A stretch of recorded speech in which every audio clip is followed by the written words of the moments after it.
कौन लोग हैं जो जयचंद और मीर जाफर हैं और ये इल्ज़ाम विपक्ष के ऊपर आया है।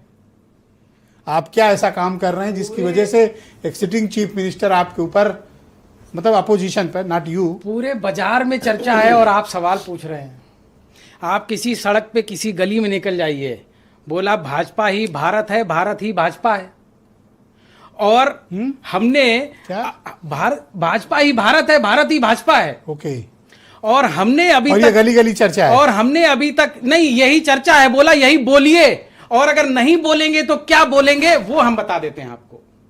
गोडसे ने बापू को गोली मारी, क्या चर्चा है हमको नहीं पता, लेकिन माफी वीर ने 7 बार माफी मांगा लिखा है। वो देशभक्त हैं या गद्दार हैं हमको नहीं पता, यकीनन पूछ लीजिए। श्यामा प्रसाद मुखर्जी जी मुस्लिम लीग की जिस सरकार में वित्त मंत्री थे, वो आदमी पाकिस्तान का पहला गृह मंत्री बना। श्यामा प्रसाद मुखर्जी जी के बारे में भाजपा क्या सोचती हमको नहीं पता, सच बता रहा हूं। और गोलवरकर जी ने बंच ऑफ थॉट्स में पीडीए समाज को कितना निम्न स्तरीय कीड़ा समझा, उसका क्या अर्थ निकलता हमको नहीं पता। वो देश के गद्दार थे, उनकी तस्वीर की पूजा होनी चाहिए या नहीं होनी चाहिए हमको नहीं पता, लेकिन हमको एक बात पता है, अगर आप भारतीय जनता पार्टी को वोट नहीं देते हैं और अगर आप विपक्षी हैं तो आप इस देश के गद्दार हैं, ये तय है, इतना तो तय है। लेकिन एक छोटा सवाल, अगर हमारी धृष्टता को कोई माफ करे तो एक सवाल जरूर पूछेंगे। किसी के घर की कोई बेटी को उठा के ले जाए और उसका बदला वो ले ले तो उसका नाम आप जयचंद रख देते हैं।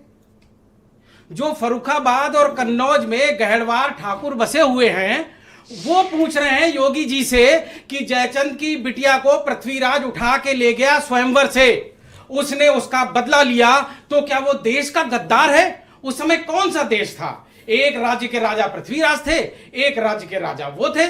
जयचंद ने अपनी बिटिया को उठाया, उसका बदला लिया, आपने जयचंद को गद्दार बता दिया। तो आप जयचंद की तरफदारी में आ गए जी? जयचंद की तरफदारी में नहीं, मैं थोड़ा मीर जाफर के लिए भी कुछ अच्छी बात मैं बोल उसमें भी बता देता हूं। हाँ। मीर जाफर की वजह से तो ईस्ट इंडिया कंपनी ब्रिटिश सल्तनत बनी है, सबको पता है।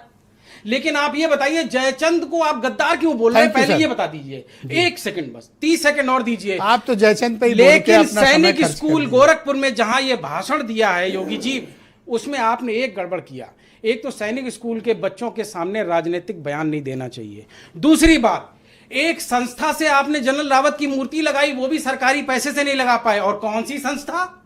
जिसके अध्यक्ष कोई भदौरिया जी हैं और सचिव कोई नेगी जी हैं और स्कूल के प्रिंसिपल कोई चौहान जी हैं। फिर कौन सी जात का बंटवारा और कौन सा पीडीए, किसकी बात कर रहे हैं आप? थैंक यू सर, धन्यवाद, बहुत शुक्रिया आपको। बहन भाई।